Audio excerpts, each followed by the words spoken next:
everybody. I am Kate Walsh, president of the National Council on Teacher Quality, otherwise known as NCTQ. And if you haven't heard of us before, we're a nonpartisan research and policy organization dedicated to the issue of, no surprise here, the quality and health of the teaching profession. If you do know about us, you likely know we take a very deep interest in teacher preparation and specifically teacher licensure, the subject of this forum today. With today's webinar, we're trying something a little new for us, as we thought this particular format of a quasi-webinar or recorded webinar might serve as a better platform for discussing new research that has a lot of layers, a lot of nuance, and no easy answers.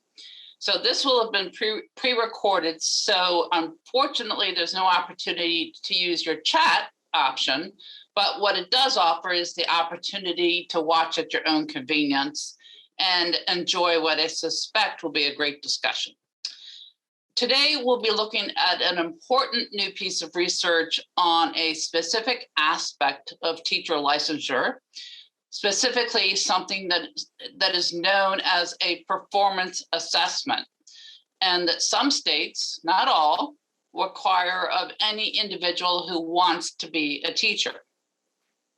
This is called the edTPA, and it's currently required in 8 states, but it's also an option in about another 10.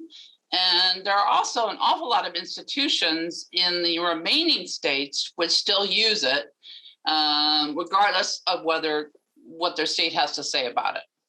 The last good figure we had on this was about something over 40 states and about 1,000 institutions. So it's a lot, it's a big share of teacher prep.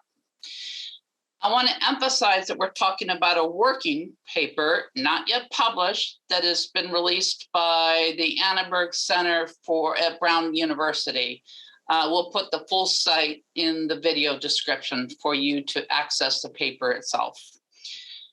Why we thought this paper would be good for this medium is that it makes a very, very bold claim, quoting here, that the paper offers the first causal evidence about the effects of the edTPA on teacher supply and student outcomes. So there are 3 big findings in this paper, and I think that it's fair to say that each is fairly negative characterizations of the edTPA. So lots to talk about. First, that it reduces labor supply and creates more shortages than would otherwise exist. Second, that it exacerbates diversity concerns, which everyone is concerned about at the moment. And third, and most importantly, it does not benefit students, which is a very big claim. So we'll take each of these findings by turn in our discussion today, but also I hope to take advantage of the expertise we brought to the table to get into broader issues of teacher licensure as well. First, let me welcome the paper's 2 authors, Dr. Bobby Chung, a labor economist at St. Bonaventure University, and Mr. Jian Zhu, a doctoral candidate in economics at the University of Illinois, Urbana-Champaign. And gentlemen, I hope I didn't slaughter your name, Mr. Zhu. Also with us today is arguably the most prolific and creative education economist in the nation, certainly on teacher quality issues, and that's Dr. Dan Goldhaber. Dr. Goldhaber has both a center at the University of Washington and at the American Institutes for Research, and has done some work himself on the impact of the edTPA, which will come into today's conversation. Also from the same UW system is Dr. Charles Peck. Dr. Peck works out of the Department of Education, specifically special education. And Dr. Peck, I believe, is the only one of our 4 panelists who directly oversees students who must complete the edTPA assessment. And I wager to guess Dr. Peck is more bullish on the edTPA than perhaps some of our other guests today, but who knows, he may surprise me, and others may as well. In any case, I think we can plan on a robust discussion on this very important and timely topic. And as I plan on calling Dr. Goldhaber Dan and Dr. Peck by his charming nickname, Cap, and you can't see it, but Cap is on a boat appropriately for a guy named Cap. And I hope it is okay if I may call Dr. Chung, Bobby, and Mr. Zhu, Jian. And do please call me Kate. So let's get started.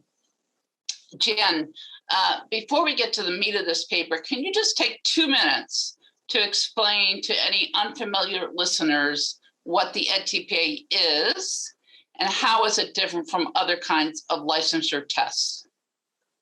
Right.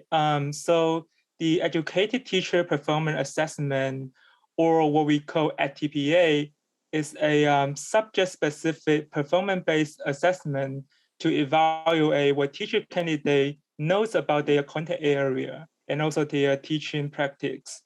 So the traditional licensure tests normally require the candidate to take a sit-down exam. But the edTPA, as mentioned, is a performance-based assessment. So it is really a semester-long project involving candidates to do several things, including develop lesson plans and student assessment tools, and also videotape their classroom teaching, and then also have follow-up reports. Great, thank you.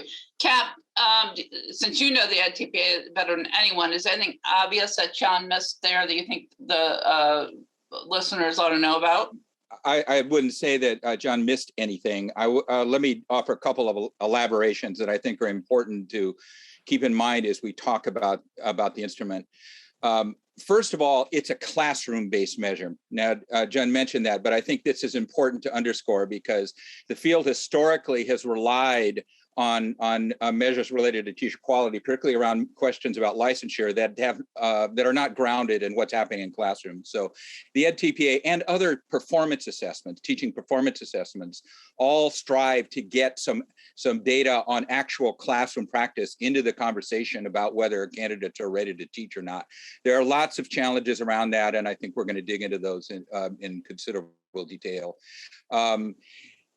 Another thing to realize is that in kind of ironic contrast to how it's been interpreted by many in the teacher education community, the edTPA was actually developed, or its precursor in particular, the performance assessment for classroom teachers, was actually developed by a group of teacher educators. And that was an unusual thing. It was part of an ongoing effort to bring the field together to define what is meant by teacher quality in terms that are reference to specific teaching practices.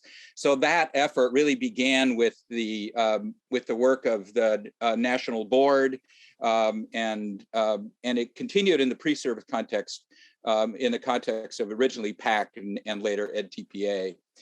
The practices that are focal in the edTPA could be kind of gathered together under the heading of systematic instruction.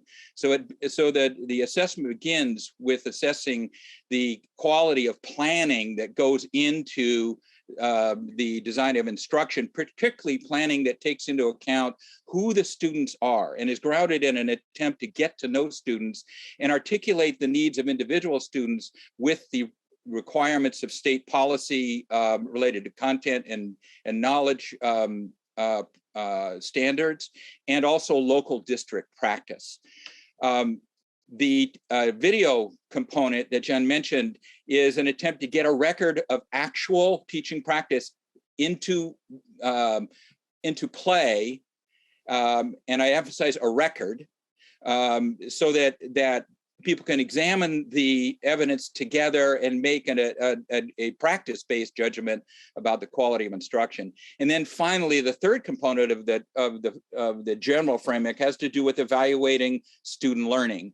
So taken together, this is really an attempt to make teaching more systematic and more grounded in actual and decisions that are based on data from kids. Now, we're going to have a robust discussion about how well it works and what some of the side effects might be. And I respect the work that Bobby and Jian have done very, very much. But I think, again, it's important to keep the purpose of the tool in focus as we talk about its efficacy. Absolutely. All right, so let's get right to these 3 findings, and then we'll talk about some other things related to that. First, let's look at the impact of the edTPA on teacher supply. Bobby and Jian, you find that the edTPA reduced the supply of available teachers in states where the assessment was required by a significant degree, 13–14%. Could you explain how much of this drop in teacher supply is attributable to students who might have considered becoming a teacher, but they changed their minds after learning they'd have to do the edTPA? You know, they'd have to pay the $300 it costs, and they'd have to spend a semester working on it at least. How much is that 13–14%, those kinds of folks? And how much would you attribute the drop in supply to a certain number of candidates who just failed the test, which is kind of the point, to screen out some people from teaching who are not ostensibly qualified? It wasn't clear from my read of the paper, though I may be denser than others, if you were able to account for those candidates who just couldn't pass. Bobby, can you shed some light on what accounts for the 14% drop? Sure, thank you, Kate. And again, thanks for having me and discussing the paper. So the answer to your question, we don't know. A longer question is because the data that we're looking at is only about the ultimate number of teacher graduates. And so what our estimate is showing is just looking at the number of teacher graduates, and we don't know the reason why they drop out or why they can't graduate. It can be that they failed the exam, or maybe they switched the majors, but we don't know the exact reason because we just look at the aggregate statistics. But what we believe is that we are more likely to capture the passing rate effect, because when you look at the edTPA official report, the passing rate is some kind between 80 to 90%, which is kind of close to our estimate, like 15%. So I think we believe we are more likely to capture the passing rate effect, because like if they fail, they need to delay, and they need to just delay their graduation. So I think that's what we capture. So it's not necessarily a bad thing. I mean, the whole point of having an assessment of any kind, we look at similar pass rates. Actually, the pass rate on most teacher exams is much lower than you find in the medical profession and nursing. In nursing, the first-time pass rate is about 87%. The first-time pass rate on some elementary licensure tests, not this one, is under 50%. So the edTPA actually compares quite favorably to some other licensure tests, at least in terms of the first-time pass rate. Dan, would you add any color to that? Is this a concern for you that it has a 14% drop in supply, or do you think they're raising an important point that we're losing teachers we might otherwise want to have? Well, I mean, Kate, I go back to something that you said, which is that it's, the fact that supply is dropping is not inconsistent with the theory of action around how the edTPA might be working. I actually think it's useful to elaborate a little bit on the theory of action, because it goes to how you would interpret the findings in the paper.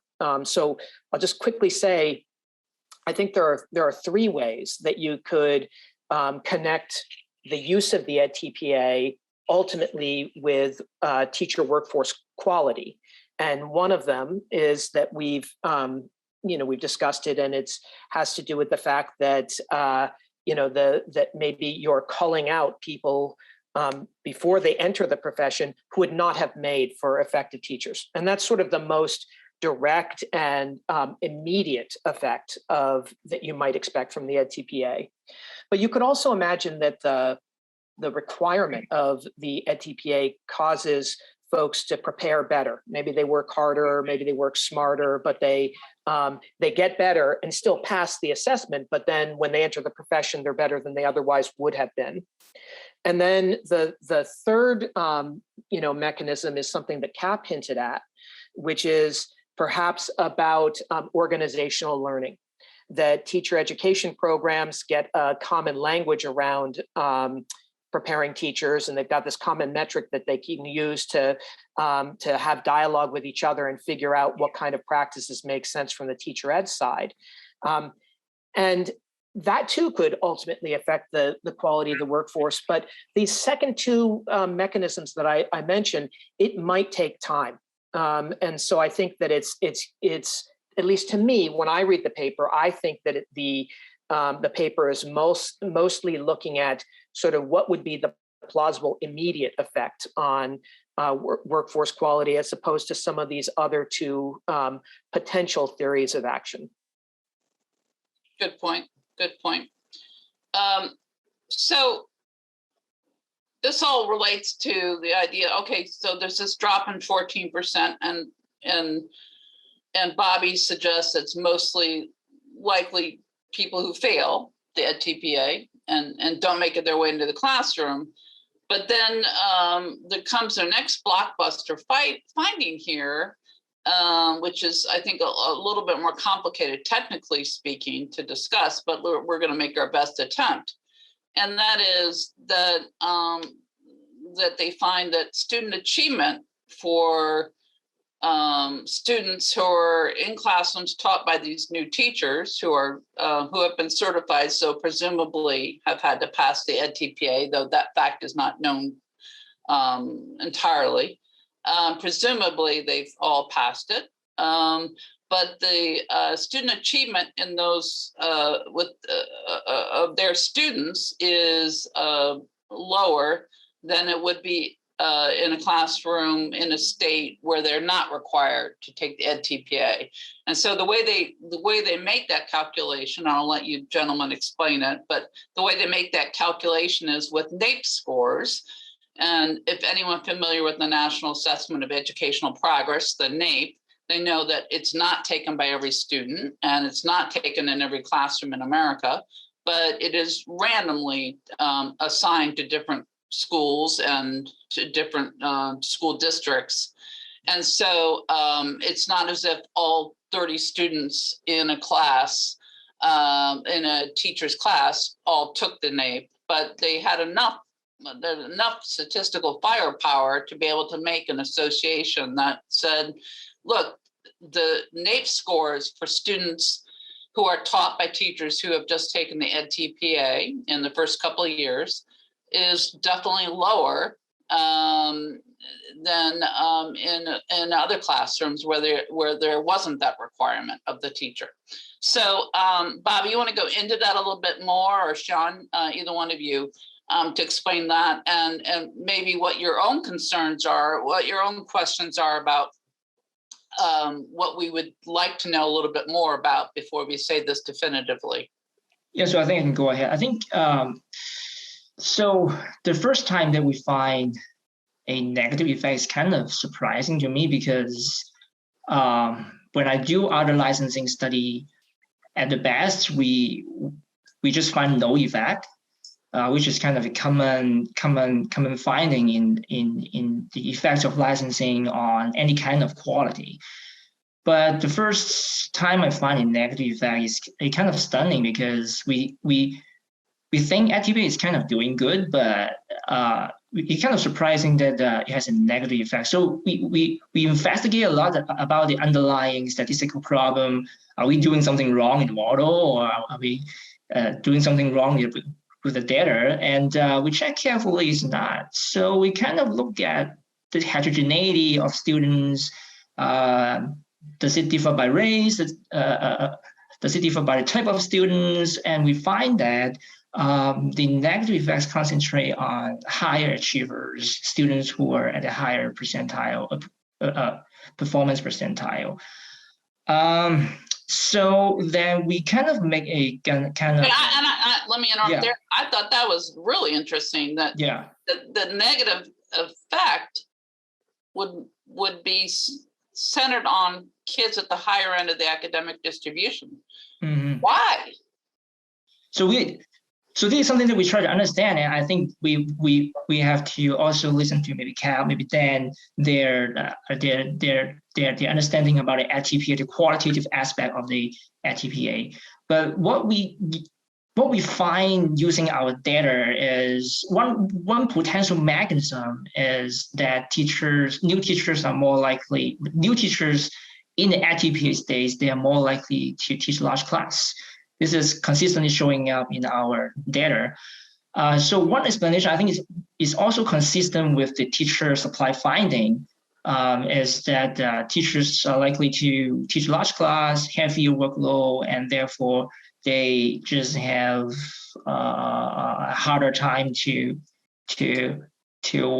accommodate the needs of all students, and that's why you see some negative effects of students. So this is what we find using our data. Cap, let me turn to you. What do you make of this?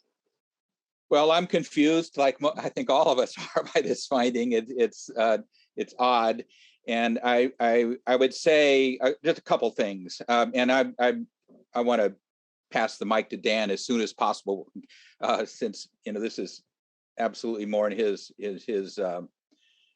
bailiwick than mine. But no, you keep the mic, Cap.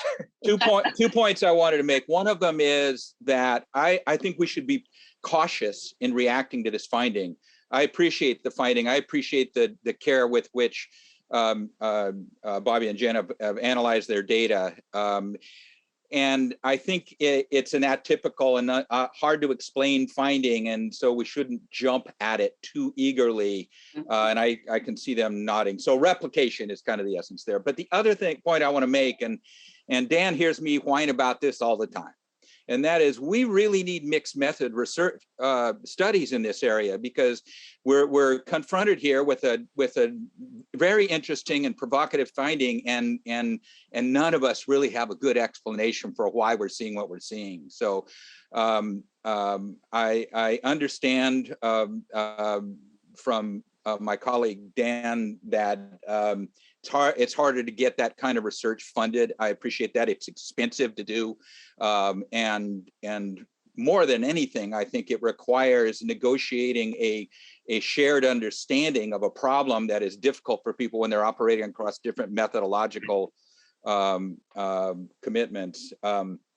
But Dan and I have talked a lot about this, and I think we agree that we really need to have studies that anticipate this kind of a problem, because it happens all the time. And so a mixed method study would help us generate grounded hypotheses about what's happening that might explain these unusual findings. So first of all, be cautious in jumping to conclusions.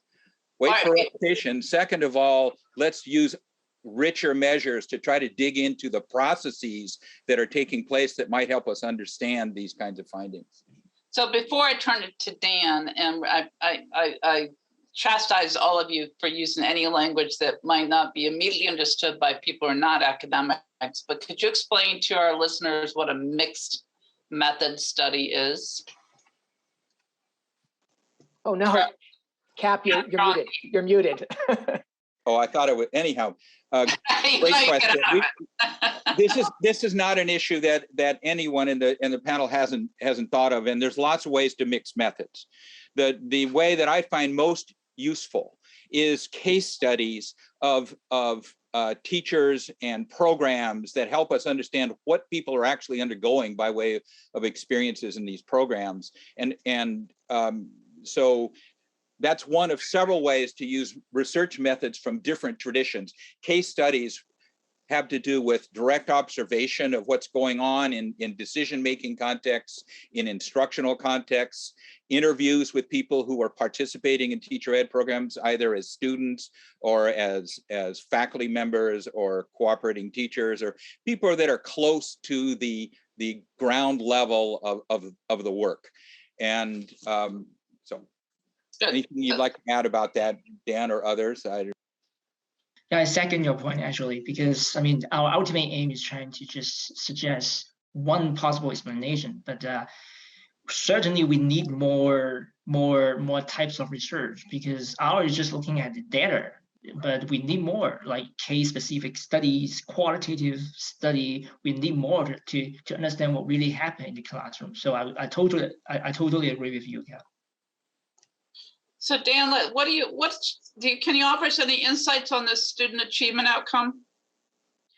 Well, I mean, honestly, I find it a little puzzling too. But I guess I want to begin with just going back to the supply part of the study to say that two things. In the supply effects could be connected to the student achievement effects, for sure. That's sort of the way the paper is built. And I find the supply findings pretty consistent and plausible. I find the student achievement findings a little bit less plausible because and less consistent. So there's a little bit of a puzzler that there's a negative effects for both math and reading in 4th grade.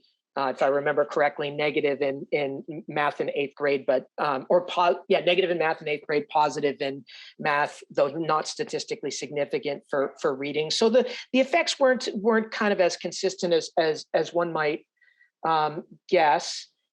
And there's this issue. I'm trying to think about how to say this without getting into the technical details, but I feel for Bobby and Jian, because when the course of doing this study, the literature that sort of underpinned their methodology changed substantially.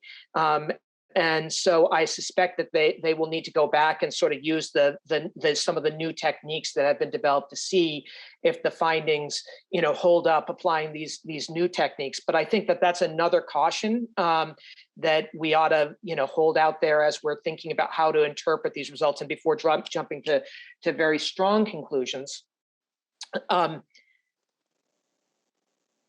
way that the paper describes things is the effects are clustered for, I can't remember if it's all sort of spelled out, for higher achieving students, because the edTPA really bites, it has an impact on the supply of teachers that are in traditional programs. And I don't know if it actually said this, but when I read it, I thought, oh, teachers in traditional programs may be more likely to be teaching the higher achieving students. So that seems not crazy, but again, recall that the findings are not super consistent. The part of the explanation that didn't seem all that plausible, and I think Bobby mentioned this earlier, and I'd love to hear a little bit more about this, is the idea that this is about class size.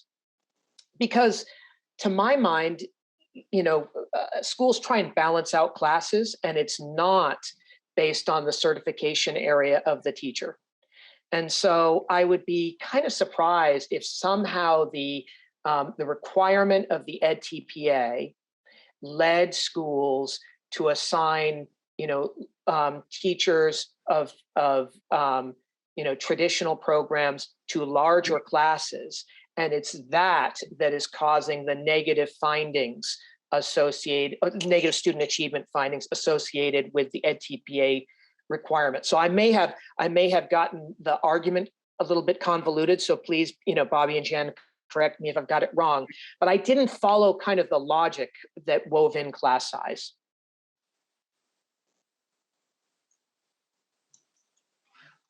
I think the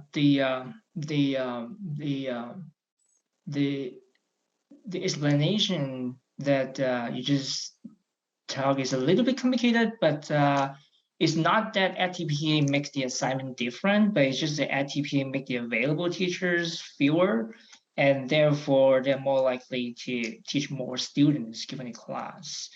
Maybe there are like the class has become bigger. This is just one speculation, I would say. I mean, but just to push back, doesn't the class size need to become differentially bigger for different kinds of teachers?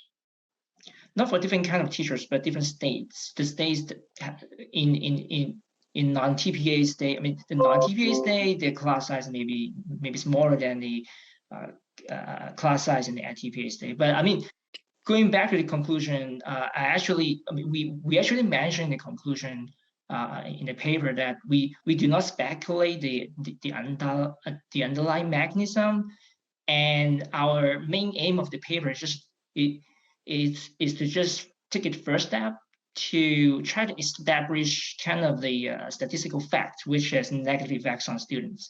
And again, the underlying mechanisms is kind of like suggestive in our paper. Mm-hmm. I may be misremembering, but I thought that the class size discussion was tied somewhat to the heterogeneity of the heterogeneity. There I go again. The differential effects on lower versus higher achieving students. It didn't. Okay. It didn't. Yeah. It's just generally it happens in edTPA states. Let me throw this out there as another possible theory, which you did not explore, I don't believe, but it may be something Cap has some insight into as well. And that is the quality of the student teaching experience. Could you theorize that the edTPA might reduce the impact of the student teaching experience in that you are under a lot of pressure and you have to get a lot done, and you are certainly distracted from, to a certain extent, I believe, from student teaching. And I say that because there's some, I'm always trying to find out about predictive validity of various measures and what is going to predict a great teacher. And there was some research. Dan's done a lot of good work on student teaching. There's also a paper out of Germany, which we were looking at, that also said, the quality of the student teaching experience, I mean, the how well teachers did in their student teaching really does translate into how well they'll do in the classroom. So if you are suppressing the likelihood of student teaching being a high quality experience because you're distracted, not because for any other reason, but you've got two things to do instead of one, is there a chance that the edTPA reduces the impact of student teaching and therefore reduces the impact and then therefore it plays out with the effectiveness of a teacher? I don't know, I'm just throwing that out there because I think student teaching is really important. And we don't pay nearly enough attention to it. No one does. And that we ought to, that could it be the edTPA hurts it a bit? So I do have quite a bit to say about this one. And I think that there is some evidence that under some conditions, students do experience it as a subtractive experience.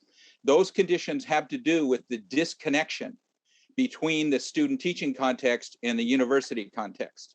And so I think, Kate, you are absolutely right that if there's any point of agreement in this messy world we all live in, it's that student teaching matters. But what really matters about student teaching is that it be a coherent experience that maps on to the kinds of ideas and practices that are taught in a university program. And when that alignment is well developed, when there's a coherence between what is taught at the university and what is taught in the field, then you don't have student teachers complaining about the subtractive effects of edTPA. What happens is when they go from a university that is talking about the work in one way into a student teaching setting that's talking about the world in another way, and oftentimes a way that's not oriented around systematic instruction, tensions arise, and students are kind of socialized, I would say, oftentimes into blaming the edTPA on that. I want to actually make a point here, which is maybe the thing that I most wanted to mention today, which is the edTPA the Peck before it and other teaching performance assessments are an attempt to develop a concrete and shared language of practice that can be used as a tool for bridging in institutional practice, both within the university, across courses, and across coursework and field work. So the irony is that a tool which is aimed at making programs more coherent for student teachers and establishing a language with which people can negotiate and collaborate some kind of shared commitment to practices across coursework and fieldwork. The irony is that would end up functioning as a disruption to that very coherence. But the problem really goes back to the lack of organizational commitments to the work on both the university and the K-12 side. And the sad fact of the matter is, and if you want to read about this at length, I would just refer our listeners to the amazing study that Goodlad and his colleagues did back in the late 1980s of teacher education programs around the country, in which they documented in a brutally honest way just how profoundly disconnected universities and K-12 systems are around the work of teacher education, and how hard it is for people to bridge that gap with. So we've actually done quite a bit of research on this problem. And what we find again and again is that programs that make an organizational commitment, including allocation of time and attention to building coherence, building a context for sharing language and sharing practice across K-12 and university, they're quite successful with the edTPA. And they successfully managed to learn how to use the edTPA to talk about the problems in a way that everybody understands, and they can begin to navigate some kind of collaboration in resolving the problems they have with the program. So I think the really important thing here is to identify the problem is not about the tool per se, but about the lack of strong collaborative connections between the universities and the K-12 systems in which they're placing student teachers. Oftentimes, people don't even know one another. Student teachers are placed in a variety of classrooms where the cooperating teachers, as dedicated and smart and caring as they are, don't have any idea what's going on at the university. And even within the university, oftentimes people don't have any idea what's going on from course to course. Oh, I know that to be the case. I know you know that, and I know you've been raising that issue for a good number of years now. Yeah. I'm sorry. But anyhow, I think the important thing is that until we develop a common language, a concrete language that we share across courses and across coursework and fieldwork that allows us to understand problems in a collaborative way and work together to understand and resolve those problems, I fear that we are just caught in a recurring churn of lots of people that are smart people working really hard to do a better job, but being unable to get traction on a common understanding of the problem, much less common actions to remediate it. And when you read that Goodlad study from almost 40 years ago now, it's shocking how contemporary it is. It is absolutely shocking. I wish I believed that we'd made substantial progress around those issues, but I fear we're trapped in kind of a churn of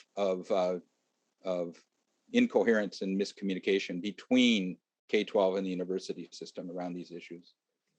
Sorry, Kate, I want to say that I agree with 99% of what Cap said, but it wouldn't be a good conversation with Cap if there wasn't at least a 1% disagreement. So the one issue I would take with what Cap laid out is that I do think that the tool matters. So it's Cap, it's maybe just in a slip of the tongue, or maybe I misheard it, but I think that it's really important for all the theories of action that we discussed earlier on, that there be a connection between what is happening pre-service and that assessment and the outcomes that we care about in service, because the common language, the common purpose, all of that only matters if what you're being taught is connected with what we think constitutes effective teaching in service. So I do think that that is a really fundamental part of the edTPA. I think it's a fundamental issue that we need to think about with regards to the edTPA or any of the pre-service assessments, whether they are licensure tests or other kinds of performance assessments, and that we don't have enough knowledge about the connections between what's going on pre-service and the quality of instruction in service. I hate to dissolve that precious 1%, but I agree with that absolutely, and it's another problem of coherence, collaboration, and communication. So, and I would not say, nor would Ray Pichon or Linda Darling-Hammond or any of the folks that have been so central to the development of the EPA. I don't think there's any question that it's not a perfect tool. The important thing is to understand what the tool is trying to accomplish and to make sure that we don't give up on the effort, because I do not see any way of improving teacher education in a way that matters inside to the quality of the programs without working this problem more successfully than we have in the past. Good point. Well, before we get to any further, I do want to make sure we discuss the third finding, which is the impact of edTPA on diversity, which is very much a focus by so many states and so many educators at this time. Jian, if I understand you correctly, you don't report much difference between white candidates who take the test and candidates of color on the edTPA until you look at candidates of color who are attending less selective institutions. Do I have that right? The candidates of color at selective institutions do pretty well. Is that right? Yes, that's right. Okay, so if I understand you right, over twice, if you're a candidate of color, you're over twice as likely, 15-16%, as long as you're attending a less selective institution, to not pass the edTPA versus 9 or 10% for white kids in selective institutions. And I would only put forward that this is pretty consistent with other findings for other tests in the literature, but also the edTPA. Dan has found that Hispanic candidates in Washington are more than 3 times as likely to fail the edTPA than non-Hispanic white candidates. So this is an extremely sensitive and timely issue. Very few tests achieve comparable results among individuals of different racial or ethnic groups.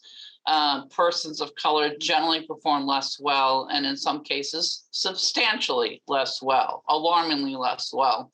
But the question that I think all of us have to grapple with is why. A lot of people have looked to the issue of test bias, though it's not particularly well documented what the test bias is that is creating this kind of problem. Others, and I'm obviously showing my own biases here, attribute it to higher incidence of poverty and the results, the not surprising results that we should all expect when we provide for inequitable education in PK-12 years. So, but the trend right now is to blame the test. And there's a major push in states to get rid of licensing tests because of the disproportionate performance. A lot of people asserting that tests don't have any predictive validity, so why do we need them anyway? So let's talk about this. Do we just throw out the edTPA because of this disparity? Isn't there some middle way? Let me talk, Bobby, if you have any quick thoughts. Otherwise, I'm going to turn it to Dan, who's written the most about this. Yeah, I think I would turn it to Dan first, and then we'll follow up. Okay, that's fine. Well, I would say that it is important to understand why we see the disparity. Is the first thing. So, for instance, historically on licensure exams, there was concerns that the questions were culturally biased. So, you know, if it's a problem like that, and you want to preserve the instrument because you think the instrument has predictive validity, it actually does predict something about the quality of the people who eventually enter the field, then you could fix it. And with the edTPA, I'll say that one concern that I have is that to some extent, the edTPA is likely to be a reflection of the classroom in which you did your student teaching. And that shows up on teacher evaluations, that it's very hard to parse what is about the contribution that teachers are making to the class and separate that from the nature of the classroom that is being taught. And, you know, and that is an important distinction. So I guess I'll just throw all that out there. And I throw that out there because I think it's important not to abandon the concept of pre-service assessment.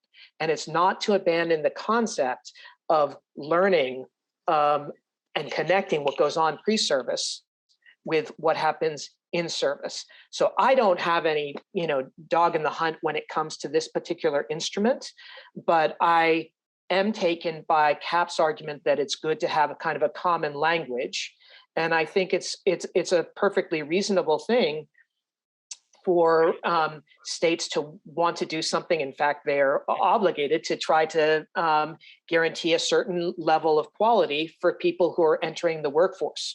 And so I think we have to think about, well, what are the instruments, what are the requirements that are available to states, and think about what are the best of those. So I like the idea of improvement rather than sort of tossing the whole notion.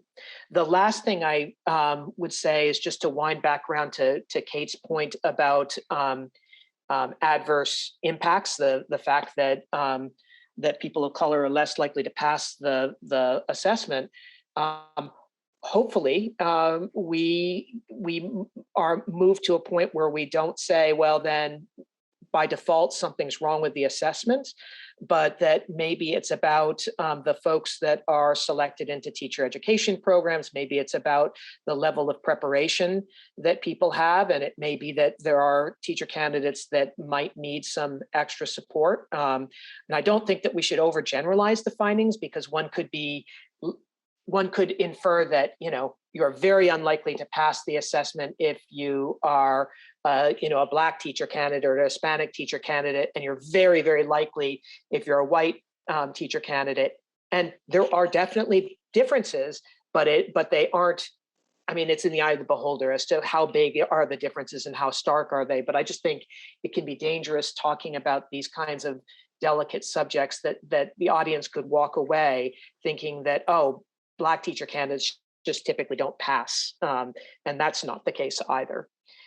So those are my thoughts about, you know, improve it, don't necessarily end it, and that we need to think about the reasons why we see the results that we do.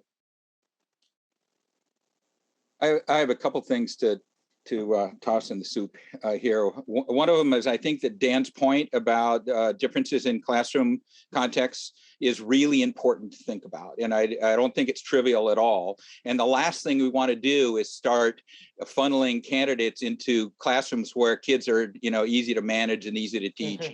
Because that's not how you learn to teach in the kinds of settings that really need the best teachers. So I think the solution there is more at the level of policies around how we use the data and who uses the data.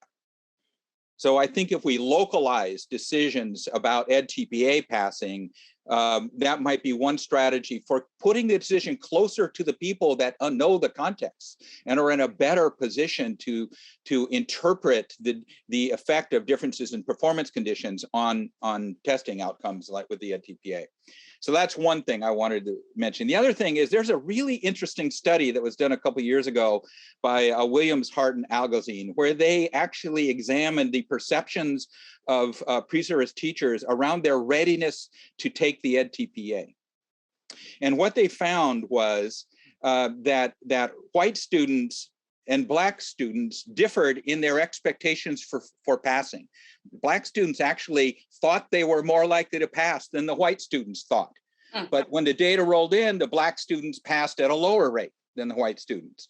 Now, I don't know what's going on there. Mixed methods research might help us dig into that and understand that better. But it does occur to me that there's something that going on there with the kind of interactions that faculty and supervisors, et cetera, may be having with students that are not being direct and honest with them about their preparation. So my big question is, why are Black students arriving at the test thinking they're going to pass when they don't? And I'd like to know the answer to that question. And I think the only way you get at that really is with carefully designed case studies, and I think they used some survey measures in that particular study that were useful also. So I'm not going to say that much about the specific methodology, but I just think that this is a really interesting example that suggests that it would be a very bad idea to throw away the measure that may be signaling problems in program preparation. So let's throw away the edTPA, and now we don't know any longer that Black students are having this different kind of experience in their preparation program that leads them to expect they're going to pass this assessment when they're not. That's fascinating. We'll put the link to that paper and a couple of the other papers that were cited over the course of the hour. We'll put that in the video description, but that's really interesting. So our time here has got to come to a close. I felt like I had about 45 other things I wanted to talk about, but I'm certainly appreciative of all four of you gentlemen taking time today. Bobby, did you learn anything new or new ways you want to approach your paper as you work on it? Sure. I think that there's a really brilliant discussion here. So I think I want to emphasize, which I think we haven't done enough in the paper. What I want to emphasize is, first of all, we do not say that the entire licensing system is bad. We are not saying this. For sure, we have a value of keeping the teacher licensure system. And for sure, Cap, as Cap said, it's important to keep the common language and also have a system to guarantee minimum standards. So what we are doing here is just trying to understand the additional tests, recent additional tests, which is kind of controversial in lots of places. And also I want to highlight the racial differences. Although we say that we find some racial differences here, but the difference here is not necessarily related to race itself, but maybe other characteristics related to race. Maybe they are more likely to come from disadvantaged background. Maybe they are more likely to be financially constrained. So the heterogeneity result we have here kind of echoes Dan's point, like there has to be middle ground. If we're going to keep edTPA, which is important to keep it, I think the policymakers can make use of this heterogeneity result and try to give more support to those less elective programs or minority candidates because they have tougher challenge. Maybe they just have higher costs, time costs, financial costs, maybe. So these are the middle ground that the policymaker can learn from and try to implement and try to keep the edTPA at the same time improve the system. Good. Well, gentlemen, thank you so much. And maybe we'll do this again sometime, but our thanks to all four of you.